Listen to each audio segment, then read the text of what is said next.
Tengan todos buenas tardes, bienvenidos a la clase número 4. El tiempo pasa rápido, prácticamente estamos a la mitad del módulo. En mis cuentas, tengo claro que son 10 sábados en total en el módulo, pero eh, el último sábado es donde vamos a hacer la prueba objetiva final y el sábado anterior a ese, pues vamos a trabajar las defensas de ustedes, es decir, ustedes van a defender el proyecto, pues que me imagino que ya han de estar comenzando. Vamos a hablar algo al respecto también ahora sobre su proyecto. Ustedes han podido observar que el tema de gestión de proyectos o gestión por proyectos, dirección por proyectos, es un tema muy amplio. Realmente los 10 sábados, 8 sábados no alcanza para ver todo lo que implica la dirección de proyectos. Por eso estoy tratando de dar y de preparar las clases de una manera pues que sea entendible. La clase anterior eh, eh, fue clave y espero pues que todos la hayan comprendido, y si no la han comprendido pues cuando tengan tiempo pueden darle un repaso a los aspectos más prioritarios, que son áreas de conocimiento y los procesos. Así que veamos cuál va a ser la agenda para este día, de 1 a 2 de la tarde. Vamos a ver la parte 1, el video, como siempre se los comparto a través de un URL en un canal YouTube. Voy a dar una breve retroalimentación, así como el marco conceptual del PMBOK. Luego vamos a dejar pues, unos 5 o 10 minutos para aclarar cualquier duda que ustedes tengan. Y en esta primera hora vamos también a responder el cuestionario que estaba pendiente del sábado anterior. Si recuerdan, yo les comenté que había preparado 2 cuestionarios relacionados a lo que vimos en la clase anterior, así que entonces les voy a pasar este día ese cuestionario que estaba pendiente, ya que el sábado anterior pues no hubo tiempo, hubo quienes pues se desconectaron casi a las 5:30. En la segunda parte, de 2 a 3, vamos a ver la parte 2 en su primer segmento, en donde vamos a comenzar a ver lo que son los procesos de inicio. Y he estado pensando, como les digo, cómo mostrar la estructura del PMBOK. Y para que quede comprensible, este día yo me voy a enfocar en los procesos. Es decir, ustedes saben que de acuerdo al tipo de proceso que nos toque, si es un proceso de planificación, por ejemplo, los procesos de planificación tocan todas las áreas del conocimiento. Y eso implica que debo planificar 10 aspectos. Y esa va a ser la metodología de esta tarde. Pero el otro sábado voy a aplicar otra metodología. Me voy a ir por área de conocimiento para que vean que de las dos formas se puede eh, aplicar la metodología del PMBOK. Luego igual dejo 5 o 10 minutos para aclarar dudas y vamos a proceder a responder pues el cuestionario 1 de esta tarde. Vamos a entrar en receso siempre de 3 a 3:30. Para cuando volvamos del receso, veamos el segundo segmento de los procesos de inicio. Si tienen alguna duda las vamos a aclarar. Y si no, pues vamos a pasar a lo que es la parte 3, que son los procesos de planificación. Vamos a dar inicio a los procesos de planificación. Ya como ustedes recordarán en la clase anterior, los procesos de planificación son los que están más cargados. Y pues vamos a dejar un espacio para aclarar dudas. Si por ahí no llegara a quedar espacios, yo desde hace 2 sábados vengo cargando un taller, un caso de estudio que quiero que veamos, pero no nos ha quedado tiempo. Si llegara a quedar espacio, pues lo agregamos, y si no, pues esto lo que haríamos en el transcurso de la tarde. Así que veamos. Como les mencionaba, el sábado anterior comenzamos a ver lo que son las 10 áreas del conocimiento y cómo estas 10 áreas del conocimiento se vinculan a cada uno de los procesos o grupos de procesos del PMBOK. Como habíamos mencionado, tenemos 5 grupos de procesos: procesos de inicio, de planificación, de ejecución, de monitoreo y control, y procesos de cierre. Vimos a detalle cuáles son estas áreas del conocimiento, y en este esquema que estamos viendo podemos ver cómo está vinculada las áreas del conocimiento con lo que son los procesos o los grupos de procesos. Y podemos observar que, por ejemplo, yo aquí tengo mis procesos de inicio. ¿Qué áreas del conocimiento tocan mis procesos de inicio? Solamente los tocan el área del conocimiento de gestión de los interesados y gestión de la integración. Esa es la lectura. ¿Qué áreas tocan los grupos de procesos de planeación? Y si ustedes pueden observar, las 10 áreas del conocimiento se deben de planear.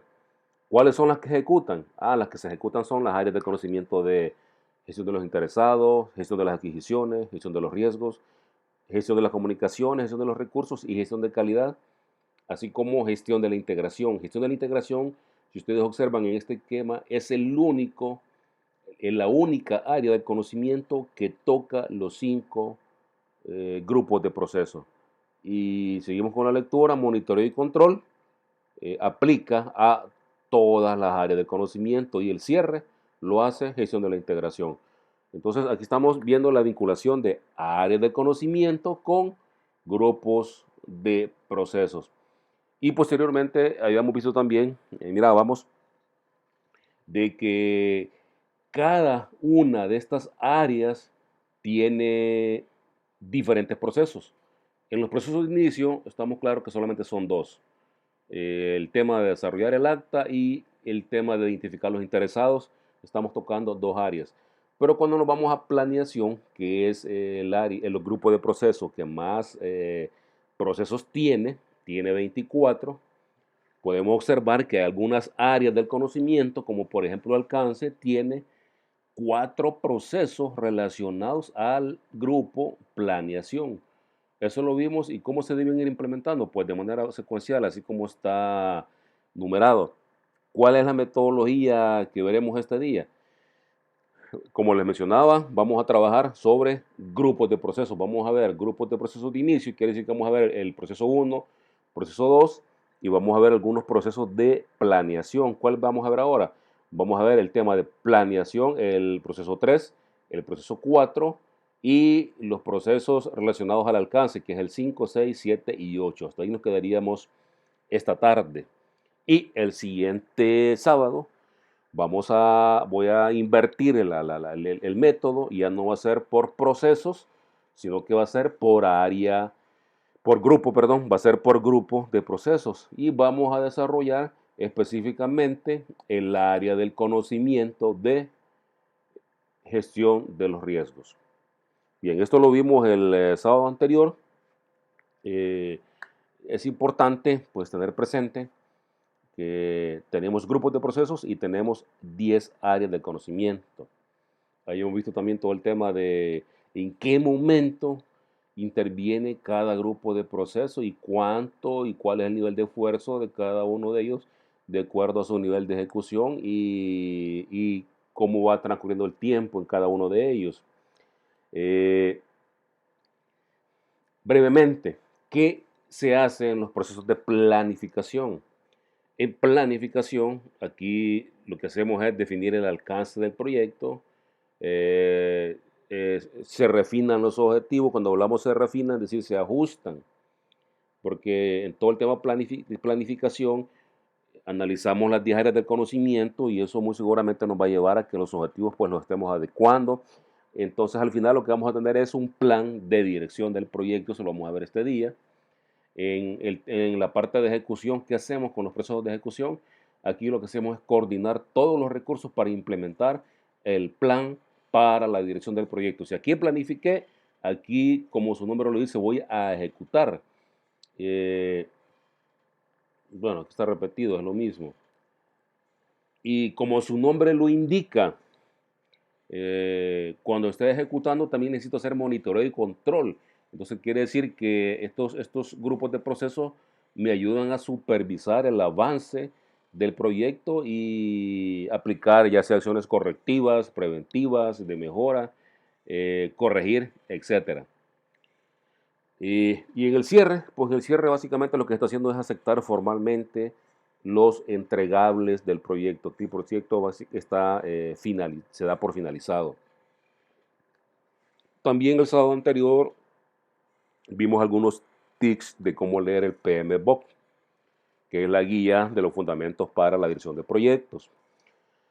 Y yo les mencionaba pues que lo recomendable es leer los primeros 3 capítulos, todo lo que es el tema de la introducción, el entorno en el que operan los proyectos, así como el rol o función del director de proyecto, para que después hiciéramos un salto a la parte 2 del PMBOK y leyéramos los 6 capítulos que lo conforman. Estos capítulos son una introducción más un capítulo por cada grupo de procesos. Y después de haber leído cada grupo de proceso, podemos ya luego completar de la parte 1, es decir, regresarnos hacia la parte 1 y leer del capítulo del 4 al 13. Cada capítulo es un área del conocimiento. Entonces, como ustedes pueden observar, lo recomendable es entendamos primero el tema de grupos de procesos, que es lo que vamos a ver ahora, grupos de procesos, pero después vayámonos a lo que es a ver cada área del conocimiento. Se puede hacer de las dos formas, pero como aquí la recomendación lo dice, okay, deberíamos de ver todo el tema de introducción y algunos conceptos básicos, que es lo que vamos a ver a continuación. Realmente, ¿cuál es el marco conceptual del PMBOK? Algunos términos, definiciones que debemos de tener claros, pues para continuar con aprendiendo la metodología del PMBOK. Veamos. Hemos hablado mucho sobre la administración de proyectos, pero ¿qué es la administración de proyectos? Bueno, se dice que son mejores prácticas, se dice que la administración de proyectos son también expectativas que puedan surgir, así como pueden ser metodologías. Hay muchas metodologías para la gestión de proyectos, pero la metodología que aplica el PMBOK es la metodología que más aceptación tiene a nivel mundial. Inclusive el organismo ISO, que es el organismo para estandarización internacional, ha creado una norma basado en el PMBOK. Y si no me equivoco, porque no tengo ahorita el dato, ahorita se me ocurrió, si no me equivoco, es la 21.500, es para gestión de proyectos. Y si ustedes ven esa norma, es como que estén viendo el PMBOK, es lo mismo. Entonces, para que vean ustedes el nivel de aceptación que pueda tener, también se dice que la administración de proyectos son técnicas, estrategias, objetivos, y pues son metas. A la larga es todo esto. Entonces podemos decir que la administración de proyectos es la aplicación de conocimientos, habilidades, herramientas y técnicas a las actividades de un proyecto para cumplir con las expectativas y con los objetivos. Y esas expectativas, ¿qué son? Pues son condiciones que se deben de cumplir formalmente impuestas, es decir, por medio de un contrato. Y de esta manera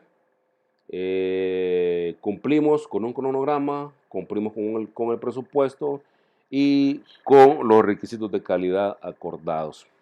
Entonces ustedes pueden observar que son conocimientos, habilidades, herramientas y técnicas. Eso es la administración de proyectos. Pero, ¿quién es el responsable de aplicar conocimientos, habilidades, herramientas y técnicas? Bueno, el responsable de esto lo llamamos un project manager o lo llamamos administrador de proyectos. También se le puede llamar gestor de proyectos o director de proyectos.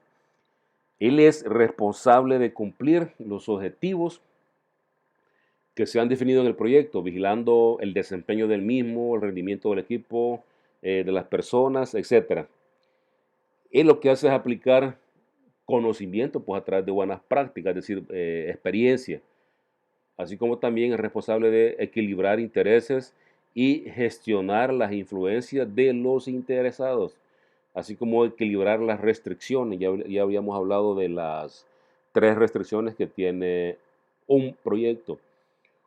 Un administrador de proyectos, un project manager, es responsable de estarse comunicando de manera efectiva con su equipo de trabajo. En la medida se logra comunicar adecuadamente con su equipo de trabajo, va a adquirir el liderazgo y su equipo compromiso. Otro de los conceptos que debemos de comprender es la triple restricción, y en este caso habla de una triple restricción extendida, porque habíamos mencionado que la triple restricción es tiempo, costos y lo que es el alcance. ¿Y por qué triple restricción? Habíamos mencionado que en la medida uno de ellos se ve afectado, si se ve afectado el tiempo, me modifica el resto. Si yo también se me ve afectado el tiempo, los costos van a aumentar y muy probablemente también me afecta el alcance. Si el alcance se me ve modificado, igual, entonces quiere decir que lo voy a hacer en más o menos tiempo y de igual manera también me va a afectar el tema de los costos. Las principales características de los objetivos de un proyecto es que se establecen desde el inicio y se van perfeccionando durante la planificación, bueno, cuando estamos planificando cada una de las áreas del conocimiento. Y esta es responsabilidad del director de proyecto. Estos objetivos deben ser claros, alcanzables. Lo recomendable pues es aplicar el criterio SMART para no estarnos complicando. Y la triple restricción nos ayuda a satisfacer a las partes interesadas o a los stakeholders. Otro concepto, portafolio. Portafolio de proyectos. Veamos. Un portafolio es un conjunto de programas o proyectos. Es decir, que en un portafolio pueden haber programas y también pueden haber proyectos. Y esos están alineados a los objetivos estratégicos de una organización. Quiere decir que mi portafolio es ver los proyectos de manera macro. Y el portafolio siempre le va a estar apuntando a los objetivos estratégicos de mi organización. En la medida yo logre alcanzar los objetivos de ese portafolio de proyectos, estoy alcanzando lo que es la visión. ¿Por qué? Porque acordémonos que a través de los objetivos estratégicos es que alcanzamos la visión. Estos portafolios representan cuáles son las inversiones planificadas por la organización. Esto se puede medir, están clasificados y priorizados, pues cada uno de ellos tiene sus metas. Esto es en cuanto al portafolio. Pero también tenemos, por otro lado, el programa. Y los programas son un conjunto de proyectos que poseen un objetivo común, es decir, que son varios proyectos, pero a raíz de su naturaleza pueden coincidir con ciertos recursos y por ello se decide mejor dejarlo por un tema de eficiencia en programas. Veamos cómo quedaría reflejándolo en un ejemplo.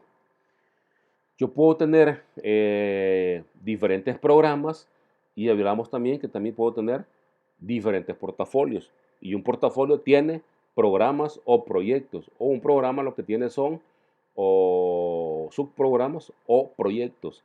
Al final, ¿qué es lo que se quiere? Pues lo que se quiere es tener recursos compartidos y así como las partes interesadas. Es decir, pues la misma parte interesada para un proyecto 1 puede ser la misma parte interesada para un proyecto 9. Y los recursos que yo puedo utilizar para un proyecto 1 perfectamente me pueden servir para un proyecto 7. Eso es lo que se pretende lograr a la hora de agruparlos en portafolios y en programas. Esto se da pues, para aquellas empresas que su día a día es el tema de estar implementando proyectos. En las empresas que no se dedican a esto, lo que van a tener es, ellos le pueden llamar portafolio y con un programa o dos programas o ningún programa y directamente los proyectos, pero muy raramente se puede ver portafolio de proyectos en las empresas que no se dediquen específicamente a la realización de proyectos. Ahora bien, veamos los tipos de estructuras organizacionales y por qué tocar esto. Estamos hablando de un proyecto. La estructura organizacional de un proyecto puede ser que utilicemos la misma que tengamos o puede ser que utilicemos o creemos una estructura específica para el proyecto. Por ello se mencionan que pueden haber tres tipos de estructuras, una orientada a proyectos, una funcional y una matricial. Cuando hablamos de estructura orientada a proyectos, aquí estamos hablando de que los miembros del equipo suelen estar trabajando en el mismo lugar físico, pero tiene su propia estructura organizacional. Es decir, que lo único que es común con la estructura de mi empresa es el director ejecutivo. Pero luego, ¿qué tengo yo? Tengo un director de proyecto para cada uno de ellos. Es decir, la estructura es aparte de la que ya tiene la organización. Recordémonos que nosotros en las empresas donde estamos tenemos una estructura organizacional. ¿Y qué quiero decir con lo que estamos viendo actualmente? Que si la empresa decide, vamos a trabajar X proyecto, ¿y quién lo va a administrar? Ah, vamos a crear una estructura independiente, separada a la estructura que actualmente tiene la organización. En este tipo de estructura, los directores del proyecto tienen pues independencia y autoridad. ¿Cuáles son las ventajas de este tipo de estructura? Que la organización es eficiente, es decir, porque todas las unidades, dependencias están orientadas 100% al proyecto. Hay lealtad al proyecto, hay muy buena comunicación. ¿Y cuál es la desventaja? Pues la desventaja es no tener dónde ir al finalizar. ¿Cómo así? Este director del proyecto tiene trabajo mientras el proyecto se ejecute. Es decir, esta estructura organizativa, su ciclo de vida es igual al ciclo de vida del proyecto. Cuando el proyecto finalice, esta estructura ya no tiene razón de ser, es decir, deja de existir. Si ustedes se dan cuenta que tengo un director, pero aquí tengo mucha gente, mucho personal administrativo operativo, entonces que cuando el proyecto finaliza, estas personas quedan en el aire, es decir, ¿qué hacemos con ellas? Entonces aquí viene todo el tema de, hay que contratar servicios profesionales o temporales, o hagámosles contratos por tiempos específicos, etcétera. Esa quizás es de las mayores desventajas que esto puede dar, porque la organización tampoco puede decir cuando el proyecto finalice, ok, entonces esta gente que estaba trabajando en el proyecto, pero como el proyecto finalizó, entonces los absorbemos, no, porque a la larga es un costo operativo. Hay que pensar también como el dueño de la empresa. Otra desventaja que se menciona en este tipo de estructura es la duplicación de funciones. ¿Y por qué la duplicación de funciones? Porque en este proyecto, en esta estructura, yo aquí puedo tener una unidad de compras, una unidad financiera, una unidad administrativa, que también esas unidades ya existen en mi estructura actual. Entonces, por eso se habla que puede haber duplicidad de funciones. ¿Qué deberíamos hacer nosotros? Como siempre digo yo, es de acuerdo a la naturaleza y a la necesidad, a los recursos que tenga la organización, siempre viendo el punto de vista eficiente, pero también alcanzando los objetivos, ¿no? Por otro lado, tenemos la estructura funcional, en donde cada empleado tiene un superior y las personas se agrupan por especialidades. Esta es la tradicional. Mi empresa tiene una estructura, vamos a ejecutar un proyecto y decidimos, ok, lo que vamos a hacer es utilizar la misma estructura con la que viene trabajando la organización. No vamos a crear una estructura aparte. Entonces, la ventaja que tiene esto es que, ok, solo hay un jefe, hay especialidades, pero yo tengo que nombrar un director de proyecto. Lo que sucede es que este director de proyectos no tiene mayor autoridad para gestionar recursos y presupuestos. ¿Por qué? Porque la unidad de presupuesto tiene un jefe, porque todo el tema de recursos tiene otro jefe, es decir, eh, como que queda aislado el director de proyectos sobre el nivel de autoridad o las decisiones que él pueda tomar en este tipo de organización funcional. Y por otro lado también tengo la organización matricial. En esta se mantiene la estructura funcional, es decir, la actual, pero se crea una estructura orientada a proyectos que utiliza recursos del resto de la organización. El punto aquí es que podemos llegar a tener duplicidad de jefaturas. Eh, Tiene sus ventajas, como por ejemplo el control sobre los recursos. Al finalizar el proyecto, la gente sigue trabajando en la organización, pero lo que les decía yo, es que la administración tenemos dos jefaturas, las prioridades del gerente funcional pueden diferir de las del director del proyecto. Es decir, si yo soy director de proyecto, estoy enfocado al proyecto, pero la gente que está en el día a día, sus prioridades son otras. Y suelen existir tres tipos de organizaciones matriciales, una que llamamos fuerte, débil y equilibrada. Fuerte es cuando el director de proyecto tiene más poder que el gerente funcional. Débil si el gerente funcional tiene más poder que el director de proyectos. Equilibrada cuando el director de proyecto y el gerente funcional comparten el poder y las decisiones. Esto fuera lo ideal, pero como les repito, ¿cuál aplicar? Depende de cada empresa, de los recursos, necesidades.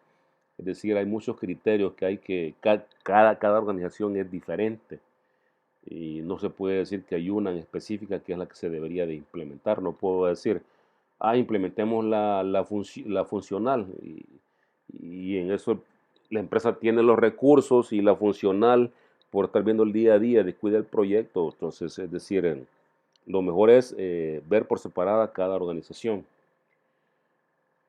Dentro de los proyectos tenemos también a personas que se le llamamos coordinador, que tienen poca autoridad para tomar decisiones, otros que le llamamos gestor o expedidor. Estos no tienen autoridad para tomar decisiones. También tenemos gerentes funcionales que generalmente se dedican a gestionar algún área de la empresa y a resolver problemas. El director de proyectos se enfoca a alcanzar los objetivos de proyecto asignados y a ser proactivo para evitar problemas. Si ustedes se dan cuenta, aquí clave es el project manager, director de proyecto, que debe de gestionar estos 5 grupos de proceso y 10 áreas del conocimiento. También, por otro lado, se recomienda que las empresas pues que van a estar ejecutando proyectos creen sus propias oficinas de gestión de proyectos. Estas oficinas sirven de soporte para la dirección de proyectos, se vuelven como asesores de la institución. Ellos también se encargan de almacenar y mantener toda la información histórica sobre proyectos. Ellos también deben hacer lo suficiente de los recursos que están compartidos, así como son responsables del seguimiento del cronograma de los proyectos, del presupuesto, y crean políticas, crean procedimientos, así como son responsables de la efectiva gestión de la comunicación a través de los proyectos. Volvemos a lo mismo, depende de la empresa. Hay empresas que pueden tener una persona para ver todo el tema del proyecto y básicamente esta persona se convertiría, digamos, de manera informal. Ella estaría operando un PMO, es decir, una oficina de gestión de proyectos. Yo he visto otras empresas que tienen 2, 3 personas para esto. Bien, de estas oficinas pueden haber oficinas de apoyo, digamos, de apoyo básico, que se limitan a un papel consultivo, nada más están asesorando y almacenando información de los proyectos en la empresa. Tenemos por ahí una oficina de control que ya es un poco intermedia, en donde está, como su nombre lo dice, control, exige cumplimiento, establece metodologías y el nivel de control es medio. Y tenemos una oficina de gestión de proyectos avanzada que tiene responsabilidad directa por el éxito o fracaso de proyectos, los recursos que planifican y ejecutan los proyectos, así como el nivel de control es muy alto. Por ahí también vamos a encontrar en el PMBOK el juicio de expertos en las herramientas que se aplican en cada uno de los grupos de procesos. ¿Y qué es esto? Básicamente es la experiencia proporcionada por personas con conocimientos especializados.